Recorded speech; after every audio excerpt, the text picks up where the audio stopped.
Hey guys, welcome back to another video.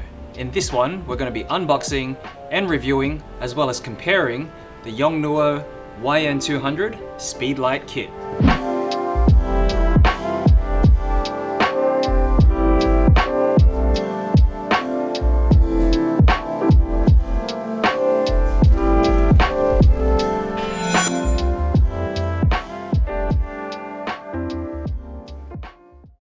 Thanks for watching guys. Don't forget to subscribe for more photo and video equipment reviews just like this. Drop us a like or a comment down below on your thoughts on the Yongnuo YN200. Follow us on social media at Hypop on Facebook and Instagram. And visit our website, hypop.com.au. Let's get into it. Some of the features of the YN200 include that it has a lithium-ion battery of 2,900 milliamp capacity. You've got TTL mode as well as manual and also multi-modes.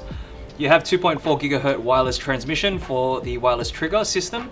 So you can use a bunch of different Yongnuo triggers to operate this off camera. The 2.4 gigahertz allows it to operate within a 100 meter radius, just listed here in the box.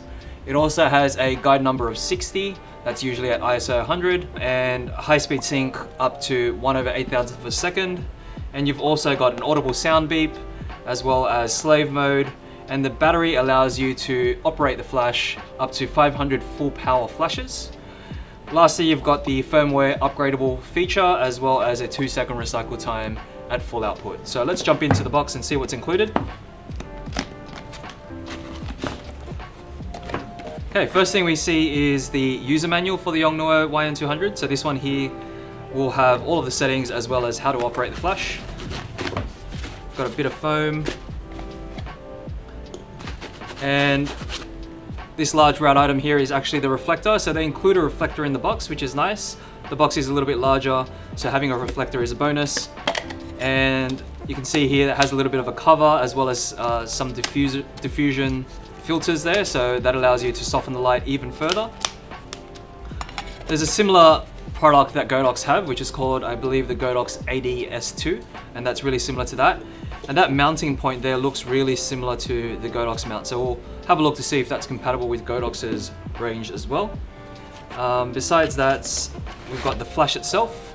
So there's the flash. First thing I notice is it looks really similar to the Godox AD200. You can see the bare bulb mount over there, but there's a big cutout here. So this big cutout here is obviously the spot for the battery. And you have the battery here. So this is the battery here as well as the charger.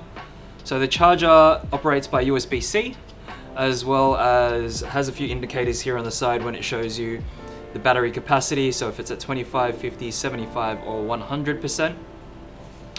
And there's a little battery release button there that you can press to release the battery itself. So the battery is quite large. It is 2,900 milliamps and it's 41.76 watt hours. So it is a larger battery physically compared to the Godox battery. However, I believe it is just slightly larger capacity. So that should give you that sort of 500 full power output shots. I believe that's also the same as the Godox AD200, but in terms of price and value, we'll have a closer look at that shortly. And we also have, as the last component here, the flash tube. There you go. So the flash tube looks really similar to the AD200 once again. It also has the little red dot that allows you to determine the positioning of the bulb when you're mounting it into the flash. And it's this glass tube here that protects the actual flash tube inside. So that's pretty much the same. You also have the opening at the center there that allows for better heat dissipation as well. So there's the tube. And one last thing is also a cable that's on the inside here. So this cable here is a USB-A to USB Type-C cable. It's fairly short. Looks like it's only about 15-20 centimeters or so. So this is basically just to plug in and charge the charger. You can plug that directly into a power source, whether that's to the wall or into a USB charging station.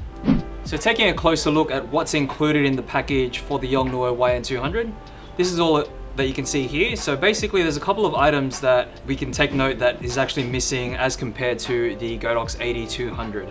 So firstly is the carry case. There's no carry case that's included with this particular flash in the standard package anyway with that box. So it is a fairly small flash, so if you have your own camera bag, or if you have another way to store this, then that's perfectly fine. But it's also great that Godox included its own carry case, so if you wanted to, you know, store your flash and all its components together away, it's a lot more convenient. But that does come at a cost compared to the Godox.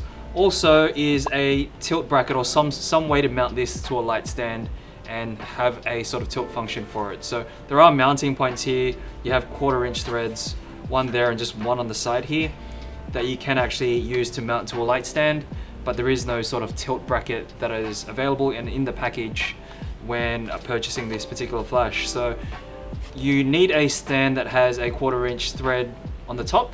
Some stands don't have this, they only have the 5/8" spigot, so make sure that you get a stand that supports that. Otherwise, look for a bracketing option as well. So now, taking a closer look at the physical aspect to this actual flash, firstly is the battery here. So when you receive the battery, there is a sort of sticker here that protects the metal contacts of the battery.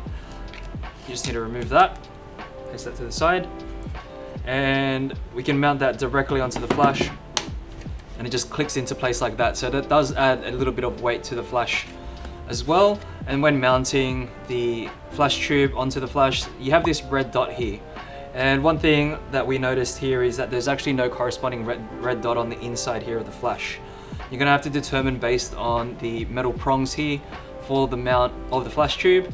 So what you'll notice is there are 3 prongs that are basically the same thickness, and there's one that's a little bit thinner, and it also matches up to the inside here. So just make sure that that thinner contact there lines up to the smaller, you know, opening there on inside the flash tube head. There you go. So you just insert that, similar to how you do that with the Godox AD200. On the side here, there's a little warning. It says high temperature, do not touch. So that's obviously when it's in operation. If you're using it continuously, it does tend to get warm because that is a Fresnel tube there that will tend to get hot with use. So let's quickly turn this on. You've got the on-off button on the side here, and you just slide that up to turn on. And the first thing you hear is obviously the beep there. So that beep's used for obviously prompting when the actual flash has gone off. And it can also be used by your subject. For example, if it's a model, they can change their poses with the audible beep there as well. That's something that you find in a studio flash.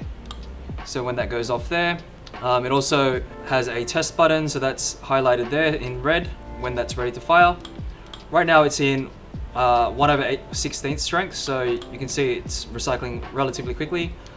However, if you use the plus or minus buttons at the top here that adjust the intensity, you can go up in 0.3 stop increments. So let's go all the way out to full output. And it will turn red again and also beep when it's ready to fire once again. So you can see it does take pretty much that 2-second recycle time that they advertise. Now, having a look at the screen here, you can see there's a LCD screen that displays a few things. Firstly is the mode that it's in. So right now we're in manual mode. It also has the output. It has whether if it's in slave mode, and also it also has the flash duration listed, which is nice. So this is something that you see in some of Godox's flash strobes. So the QT400 and the QT600, for example, you see the flash duration. So it's good to see that they've included that. That's something the AD200 doesn't have. And also here we've got the battery capacity as well as if the sound mode is on.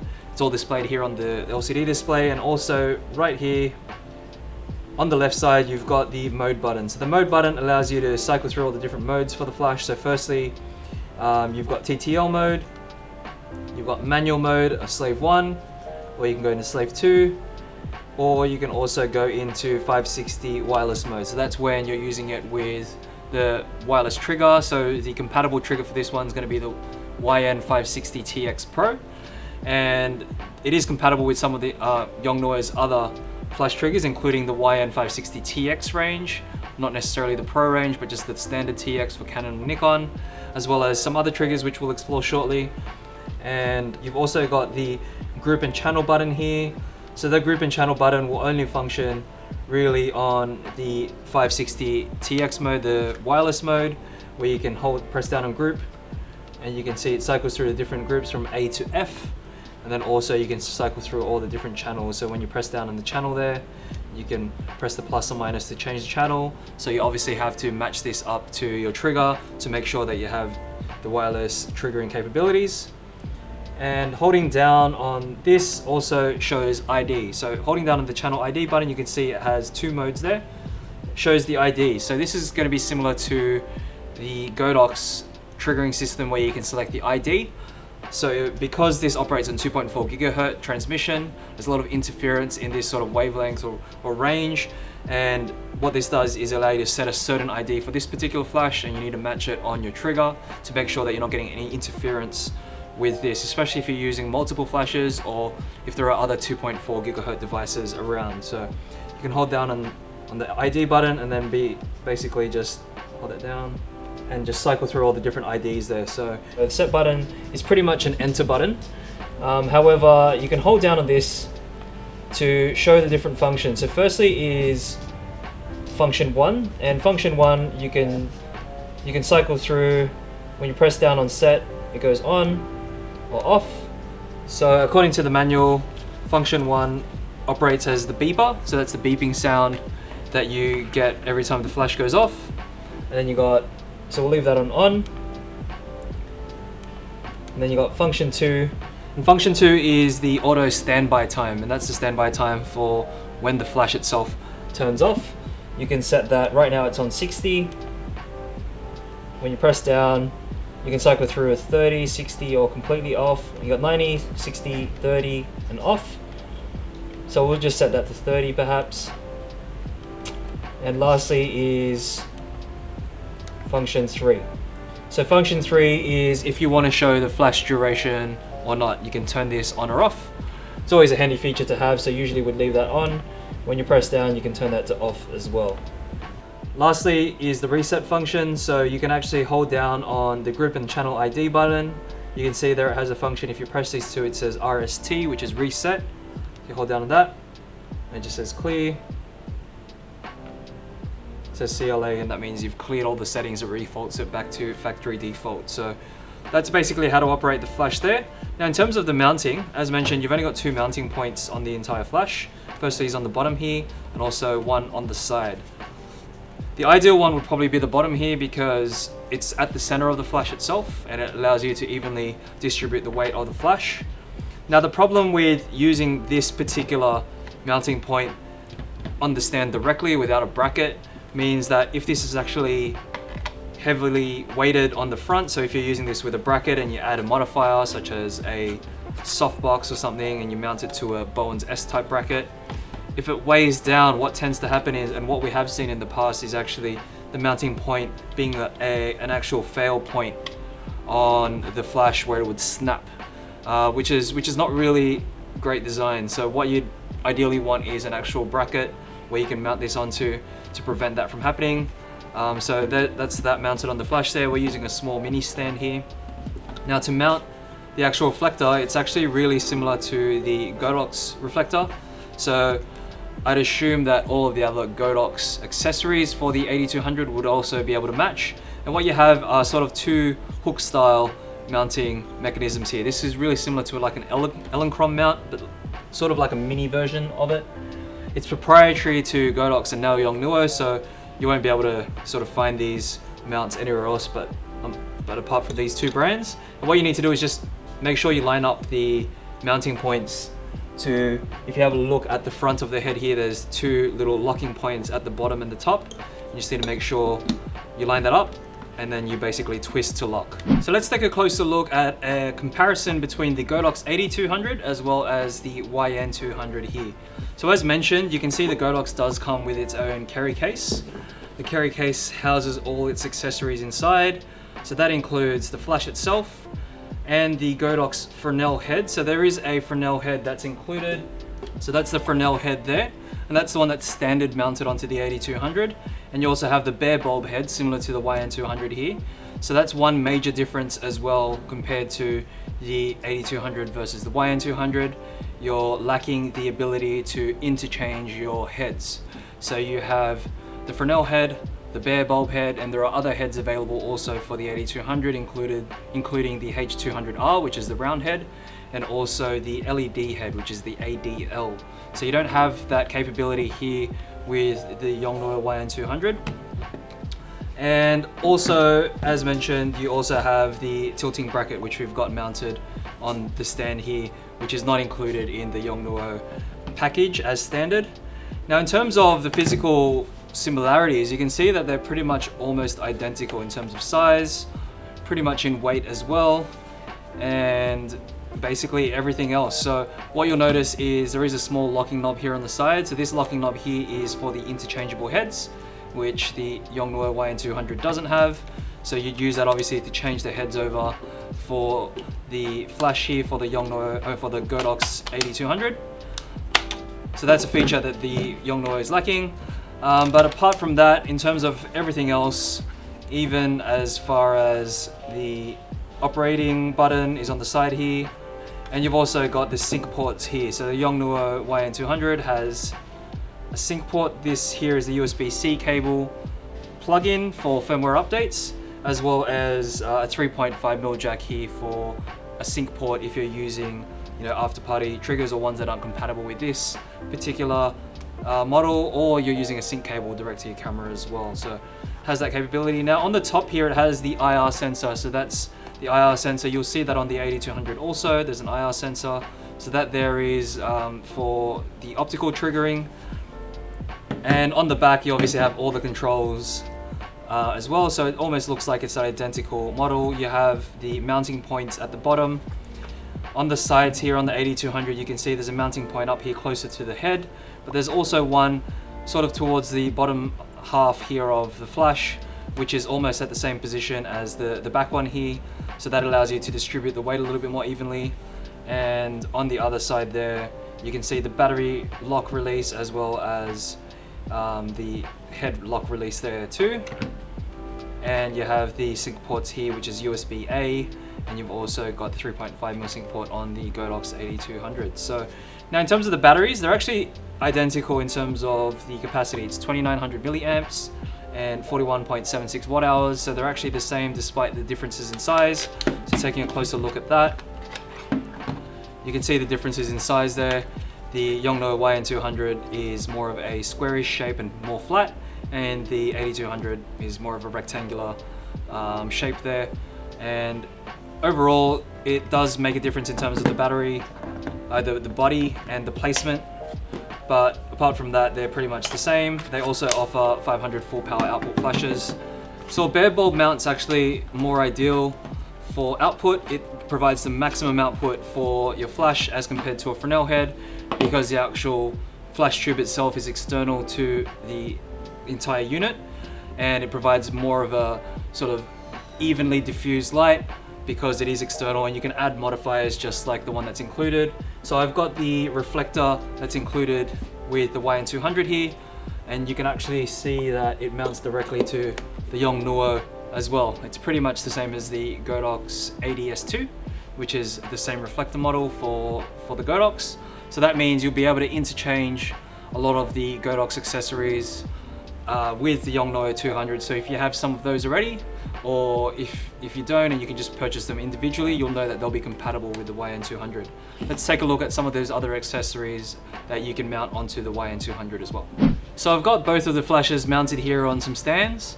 I can see sort of on the side profile here, it's almost hard to tell which one is which.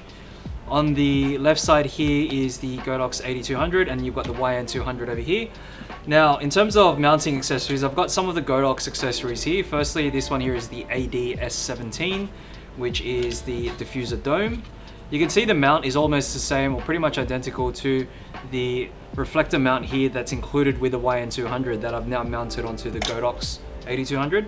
So if we mount this directly onto the Yongnuo, you can see it's the same way. Insert and twist to lock, and that mounts directly there. I've also got the AD-S3. This is a aluminium beauty dish with a grid here, and it also has the same mounting point. So this particular mounting point was really reserved for the Godox Witstro range, which is the AD200, the AD360, but now you can see it's also compatible with the YN200. So if you're wanting to use accessories, interchange them between flashes, you can definitely do that. Or if you are going for the Yongnuo, then you can most definitely shop or purchase the Godox accessories for the 8200 and use them with the flash itself. Now the YN200 and the 8200 are compatible with Godox's brackets, which are the S-type brackets. So that's the S-type standard, so the first version, and also the new Godox S2 bracket. If you want to see a review on that product, we'll link it up above in the description. So this one here, you can actually mount the YN200 or an 8200 directly in, and even two of these units on the Godox S2 at the same time. So if you're wanting more output. Now, the reason that you decide that you'd go for the Yongnuo over the Godox is basically price. So if you are already invested into the Yongnuo system and you have some of their flashes and triggers, you can operate them with some of the triggering systems that are already available. So for example, if you have the YN560 flashes, which are the manual flashes, you can actually operate them with the 560TX controller. So the compatible wireless trigger for the Yongnuo YN200 is the YN560TX Pro. We don't have that available with us now, but we can show you a few different trigger combinations that you can use with the YN200 to operate this off camera, and we'll jump into that now. So looking at some of the triggering options for the Yongnuo YN200, firstly we have the YN560TX2 with us here today, and it's just a simple matter of selecting the channel and the group for the particular trigger and matching that to the flash. On this particular trigger here, it's just a manual trigger, similar to the RF603s. So you can look at these as just manual triggers. If you're after full support for the full TTL, high-speed sync, and all the features of the actual flash itself, then you'd be looking at the YN560TX Pro, as well as a flash in the Yongnuo's range, which I believe is the YN862 series. So those two in particular will allow you to control this flash off camera with full features. Now, once you've selected the channel and group, you know that it's paired up immediately. There's usually a little green indicator on the flash here once it connects and pairs up, and then when you hit test, it goes off. You can see that. Now with the 560TX, you can see there's this big LCD screen, and this LCD screen here allows you to be able to jump into different modes, change the power output, and do all those things and control the flash wirelessly. Now the RF603 is just a simple manual trigger. It's relatively cheap to buy, and if you're wanting to select the channel for this particular trigger, it's actually in the battery port here, so up the top there, and you could actually use these switches. There's 4 switches on the inside. The down setting for all 4 is actually channel 1, so just leaving that setting there and then setting it up on channel 1 on the flash will allow you to pair that up really quickly. Now there's 3 modes here on the side of the actual trigger. There's off, TX, and TRX. TX there is the transmitting mode, and TRX is transmit and receive. So what you want is actually just transmitting. And when you put it to TX mode, you'll see there's a little green light as well. That means that it's paired up. When you hit the test button, that fires off the flash as well. So some of these older triggers from Yongnuo are actually compatible. Now in the manual here, it actually states all the different compatibilities between their triggers and flashes. So if you're after full support, as mentioned, you want the 560TX Pro, and the flash, which you can use as a master and also fully support all the TTL high-speed sync features, would be the YN862 series. Now just for triggering functionality and used as manual triggers, you'd get the RF603, the 605, and also the YN560TX2. Now you'll also be able to use some flashes in slave and master modes with the YN564, the YN660, and the YN720. So those are all the 3 different flashes that you can use with this one here in conjunction and use them in groups of flashes. And allowing you to be able to use all of these trigger systems really is useful because some people have already invested into the Yongnuo system, and it really is just a matter of deciding what system that you'll be going for, similar to how you select what system you shoot with for your camera. So if you're wanting to invest into the Yongnuo system or into the Godox system. On the Godox system, you obviously have quite a range of different flashes available, as well as some triggers, which are the X1, the X2, and the X Pro. Whereas the Yongnuo system, some people already have invested in some of these older triggers like the RF603, and you can directly use them with the YN200.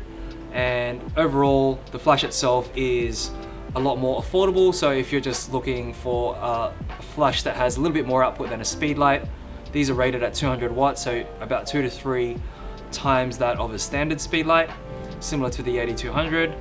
You'd probably look at the Yongnuo YN200 as the cheapest option there. And if you're wanting to invest more into the Godox system, whether it be looking at the larger flashes from Godox, including the AD400 Pro, 600 Pro, the Godox system would probably be the one for you. So that was just a quick review on the triggering system there for the Yongnuo. We've taken a few comparison shots between the YN200 to the Godox AD200, all at the same settings. So we'll throw that up on screen right now for you to compare the output and also the color cast, because sometimes this differs slightly between flashes.